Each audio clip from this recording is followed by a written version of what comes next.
ಕುಂದಾಪುರ ಸ್ಟೈಲಲ್ಲಿ ನಾಟಿ ಕೋಳಿ ಸಾರು ಅಂದ್ರೆ ಊರ್ ಕೋಳಿ ಸಾರು ಹೆಂಗ್ ಮಾಡೋದು ಅಂತ ನಾನು ಇವತ್ತು ನಿಮ್ಗೆ ಹೇಳ್ತೀನಿ. ನಮ್ ಕಡೆ ಜಕ್ನಿ ಅಂತ ಮಾಡ್ತೀವಿ. ಜಕ್ನಿ ಅಂತದಕ್ಕೆ ನಾವು ಊರ್ ಕೋಳಿ ಸಾಂಬಾರ್ ಮಾಡ್ಲೇಬೇಕಾಗತ್ತೆ. ಹಾಗಾಗಿ ನಾನು ಇವತ್ತು ಊರ್ ಕೋಳಿ ಸಾಂಬಾರ್ ನಮ್ ಜಕ್ನಿ ದಿನ ಮಾಡಿರೋದು, ಅದನ್ನ ಹೇಗ್ ಮಾಡ್ತೀವಿ ಅಂತ ತೋರಿಸ್ತೀನಿ. ಇಲ್ಲಿ 2 ಕೋಳಿ ಇದ್ದಿತ್ತು. 2 ಕೋಳಿಯನ್ನ ಕ್ಲೀನ್ ಮಾಡಿ ಆದ್ಮೇಲೆ ನನ್ಗೆ ಒಂದು 2 kg ಆಗುವಷ್ಟು ಮಾಂಸ ಸಿಕ್ಕಿದೆ.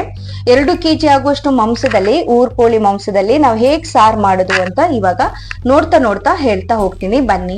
ಹಾಯ್ ಎಲ್ರಿಗೂ ನಮಸ್ಕಾರ, ಹೇಗಿದ್ದೀರಾ? ವೆಲ್ಕಮ್ ಬ್ಯಾಕ್ ಟು ದೀಪಾಸ್ ಕನಸು ಯೂಟ್ಯೂಬ್ ಚಾನಲ್. ನಾನು ನಿಮ್ಮ ದೀಪಾ. ಇವತ್ತು ನಾನಿಲ್ಲಿ ನಾಟಿ ಕೋಳಿ ಸಾಂಬಾರ್ ಮಾಡೋಕೆ 2 ದೊಡ್ಡ ತೆಂಗಿನಕಾಯಿಯನ್ನ ತಗೊಂಡು ಅದನ್ನ ಚೆನ್ನಾಗಿ ತುರ್ಕೊಂಡೆ. ಇವಾಗ ನೀವು ಈ ತುರಿದ ತೆಂಗಿನಕಾಯಿಯನ್ನ ಕಲ್ಲಲ್ಲೂ ಕೂಡ ರುಬ್ಕೋಬಹುದು, ಇಲ್ಲ ಕಲ್ಲಿಲ್ಲ ಅನ್ನೋರು ಗ್ರೈಂಡರ್ ಅಲ್ಲೂ ಕೂಡ ರುಬ್ಕೋಬಹುದು, ಇಲ್ಲ ಮಿಕ್ಸಿಯಲ್ಲಿ ಕೂಡ ಬೇಕಾದ್ರೂ ಹಾಕೋಬಹುದು. ಇದಕ್ಕೆ ನೀರ್ ಜಾಸ್ತಿ ಹಾಕೋಬೇಡಿ, ಸ್ವಲ್ಪ ನೀರು ಕಡಿಮೆ ಇಟ್ಕೊಂಡೆ ನೀವು ಇದನ್ನ ರುಬ್ಕೊಳ್ಳಿ. ರುಬ್ಬಿದಾಗ ನಿಮ್ಗೆ ಅದರಿಂದ ಹಾಲು ಸಿಗತ್ತೆ. ಒಂದು ಬಟ್ಟೆಯ ಸಹಾಯದಿಂದ ಹಾಲನ್ನ ಸಪ್ರೇಟ್ ಮಾಡ್ಕೊಳ್ಳಿ. ಇಲ್ಲಿ ನೀವು ದಪ್ಪ ಹಾಲು ಮತ್ತೆ ಒಂದ್ ಸ್ವಲ್ಪ 2ನೇ ಸಲ ಹಾಕಿ ಸ್ವಲ್ಪ ನೀರ್ ಹಾಕಿ ಅದನ್ನು ಕೂಡ ನೀವು ಸಪ್ರೇಟ್ ಆಗಿ 2 ತರ ಹಾಲನ್ನ ತೆಗೆದಿಟ್ಕೊಳ್ಳಿ. ಅಂದ್ರೆ ಒಂದು ದಪ್ಪ ಹಾಲು, ಒಂದು ತೆಳು ಹಾಲು ಅಂತ ಬರುತ್ತೆ. ಅದಕ್ಕೆ ನಿಮ್ಗೆ ರುಬ್ಬೋದಕ್ಕೆಲ್ಲ ಬೇಕಾಗತ್ತೆ ತೆಳು ಹಾಲು. ಈ ರೀತಿಯಾಗಿ ಚೆನ್ನಾಗಿ ರುಬ್ತಾ ಇರ್ಲಿ. ಅಷ್ಟರಲ್ಲಿ ನಾವು ಒಂದ್ ಬಾಣ್ಲಿ ತಗೊಳ್ಳೋಣ. ಈ ಬಾಣ್ಲಿಗೆ ಸ್ವಲ್ಪ ತೆಂಗಿನ ಎಣ್ಣೆಯನ್ನ ಸೇರಿಸ್ಕೊಂಡೆ. ಇಲ್ಲಿ ನಾವು ಬೇಕಾಗಿರುವ ಮಸಾಲೆಗಳನ್ನೆಲ್ಲ ಸಣ್ಣ ಹುರಿಯಲ್ಲೇ ಹುರ್ಕೋಬೇಕಾಗತ್ತೆ. ನಾನಿಲ್ಲಿ ಧನಿಯವನ್ನ ಒಂದು 7 ಟೀ ಸ್ಪೂನ್ ಆಗುವಷ್ಟು ಧನಿಯಾ ಕಾಳನ್ನ ತಗೊಂಡೆ. ಹಾಗೆ 1 ಟೀ ಸ್ಪೂನ್ ಅಷ್ಟು ಉದ್ದಿನ ಬೇಳೆ, ಒಂದು ಪೆಪ್ಪರ್ ಅಂದ್ರೆ ಕಾಳ್ಮೆಣಸು 1 ಟೇಬಲ್ ಸ್ಪೂನ್ ಅಷ್ಟು ಕಾಳ್ಮೆಣಸು, ಮೆಂತ್ಯ ಒಂದು ಅರ್ಧ ಟೀ ಸ್ಪೂನ್, ಜೀರಾ ಒಂದು ಅರ್ಧ ಟೀ ಸ್ಪೂನ್, ಜೀರಿಗೆ ಕೂಡ ಅರ್ಧ ಟೀ ಸ್ಪೂನ್ ತಗೊಳ್ಳಿ. ಇದನ್ನ ಸಣ್ಣ ಹುರಿಯಲ್ಲೇ ಹುರ್ಕೊಳ್ಳಿ. ನೀವು ಅದ್ರ ಸ್ಮೆಲ್ ಬರ್ಬೇಕು, ಗಮ್ ಅಂತ ಆ ಮಸಾಲೆ ಸ್ಮೆಲ್ ಬರ್ಬೇಕು. ಆ ರೀತಿಯಾಗಿ ಚೆನ್ನಾಗಿ ಹುರ್ಕೊಂಡು ಪಕ್ಕಕ್ಕೆ ಇಟ್ಕೊಳ್ಳಿ. ಇವಾಗ ನಾನಿಲ್ಲಿ ಡ್ರೈ ಚಿಲ್ಲಿ ಅಂದ್ರೆ ಒಣಮೆಣಸು ತಗೊಂಡೆ. ಇಲ್ಲಿ ಒಂದು 60 ಒಣಮೆಣಸಿದೆ. ಇದನ್ನ ನೀವು ಚೆನ್ನಾಗಿ ಗರಂ ಆಗೋ ತನಕ ಹುರ್ಕೊಳ್ಳಿ. ಇದಾದ್ಮೇಲೆ ನಾನು ಈ ಹುರಿದ ಮಸಾಲೆನೆಲ್ಲ ಗ್ರೈಂಡರಿಗೆ ಹಾಕೊಂಡು ರುಬ್ಕೊಳ್ತೀನಿ. ಕಲ್ಲಿರೋರು ಕಲ್ಲಲ್ಲೂ ರುಬ್ಬೋದು. ನಾನು ಹುರಿದ ಎಲ್ಲ ಮಸಾಲೆನ ಇಲ್ಲಿ ಗ್ರೈಂಡರಿಗೆ ಹಾಕಿ ನೈಸಾಗಿ ರುಬ್ಕೋಬೇಕು. ಇಲ್ಲಿ ತರಿ ಇರಬಾರ್ದು, ನೈಸಾಗಿ ರುಬ್ಕೊಳ್ಳಿ.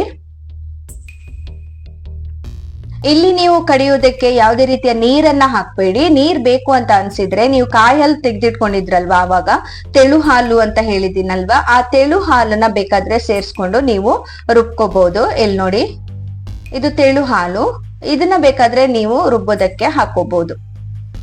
ಈ ರೀತಿ ನೋಡಿ 2 ಸಪ್ರೇಟ್ ಆಗಿ ತಗೋಬೇಕು. ತೆಳು ಹಾಲನ್ನ ನೀವು ರುಬ್ಬೋದಕ್ಕೆ ಸೇರ್ಸ್ಕೋಬೇಕು. ದಪ್ಪ ಹಾಲನ್ನ ನೀವು ಡೈರೆಕ್ಟ್ ಆಗಿ ಚಿಕನಿಗೆ, ಕೋಳಿಗೆ ಹಾಕಿ ಬೇಯಿಸ್ಕೊಳ್ಳಕ್ಕೆ ಇಟ್ಕೋಬೇಕಾಗತ್ತೆ.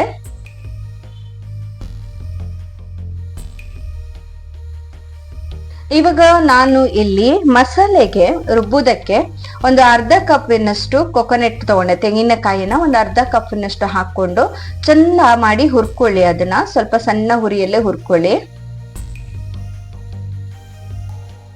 ಅದಾಗ್ತಾ ಇರುವಾಗೆ ಹುರಿದಾದ್ಮೇಲೆ ಒಂದು 20 ಗಾರ್ಲಿಕ್ ಹಾಕಿ ಬೆಳ್ಳುಳ್ಳಿಯನ್ನ ಸೇರಿಸ್ಕೊಳ್ಳಿ. ಹಾಗೆ 1 ಈರುಳ್ಳಿಯನ್ನ ಕೂಡ ಚಿಕ್ಕದಾಗಿ ಸ್ಲೈಸ್ ಮಾಡಿ ಕಟ್ ಮಾಡಿ ಹಾಕೊಳ್ಳಿ. ಇದನ್ನ ಒಂದ್ ಸ್ವಲ್ಪ ಬಿಸಿಯಲ್ಲೇ ಬಾಡಿಸ್ಕೊಳ್ಳಿ, ಸಾಕಾಗತ್ತೆ. ಇದಕ್ಕೆ ನಾನು ಹುಣಸೆ ಹಣ್ಣು ಒಂದು ಅರ್ಧ ಲೆಮನ್ ಸೈಜ್ ಅಂತ ಹೇಳ್ಬೋದು, ಅಷ್ಟು ಲೆಮನ್ ಸೈಜ್, ಅರ್ಧ ನಿಂಬೆ ಹಣ್ಣಿನ ಸೈಜ್ ಗಾತ್ರದಲ್ಲಿ ಒಂದ್ ಸ್ವಲ್ಪ ಹುಣಸೆ ಹಣ್ಣು ತಗೊಂಡೆ. ಹಾಗೆ 1 ಟೀ ಸ್ಪೂನ್ ಅಷ್ಟು ಅರಿಶಿಣವನ್ನ ಸೇರಿಸ್ಕೊಂಡು ಒಂದ್ಸಲ ಚೆನ್ನಾಗಿ ಮಿಕ್ಸ್ ಮಾಡ್ಕೊಳ್ಳಿ.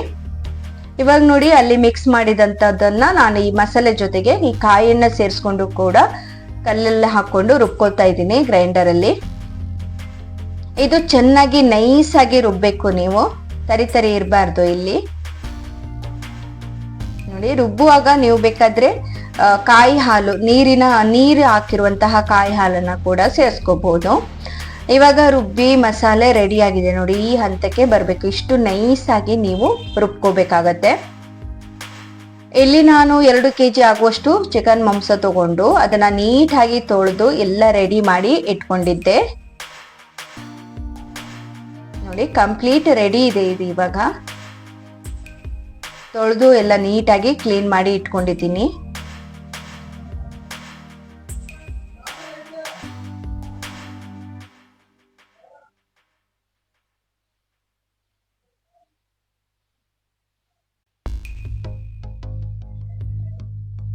ಇವಾಗ ನಾನು ಒಂದು ಪಾತ್ರೆ ತಗೊಂಡೆ. ಆ ಪಾತ್ರದಲ್ಲಿ ತೆಂಗಿನ ಎಣ್ಣೆಯನ್ನ ಒಂದು 3 ಟೀ ಸ್ಪೂನ್ ಹಾಕುವಷ್ಟು ತೆಂಗಿನ ಎಣ್ಣೆಯನ್ನ ಸೇರಿಸ್ಕೊಂಡೆ.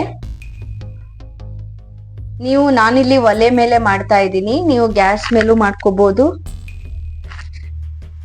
ಮತ್ತೆ ಎಣ್ಣೆಯ ಜೊತೆಗೆ ಒಂದ್ ಸ್ವಲ್ಪ ಪರಿಮಳ ಬರುತ್ತೆ, ಹಾಗಾಗಿ ಒಂದ್ ಸ್ವಲ್ಪ ಬೆಳ್ಳುಳ್ಳಿ, ಒಂದ್ 3 ರಿಂದ 4 ಜಜ್ಜಿದಂತಹ ಬೆಳ್ಳುಳ್ಳಿಯನ್ನ ಹಾಕೊಳ್ಳಿ. ಮತ್ತೆ ಈರುಳ್ಳಿ ಒಂದು 3 ಈರುಳ್ಳಿ ತಗೊಂಡಿದ್ದೆ, ಮೀಡಿಯಂ ಸೈಜ್.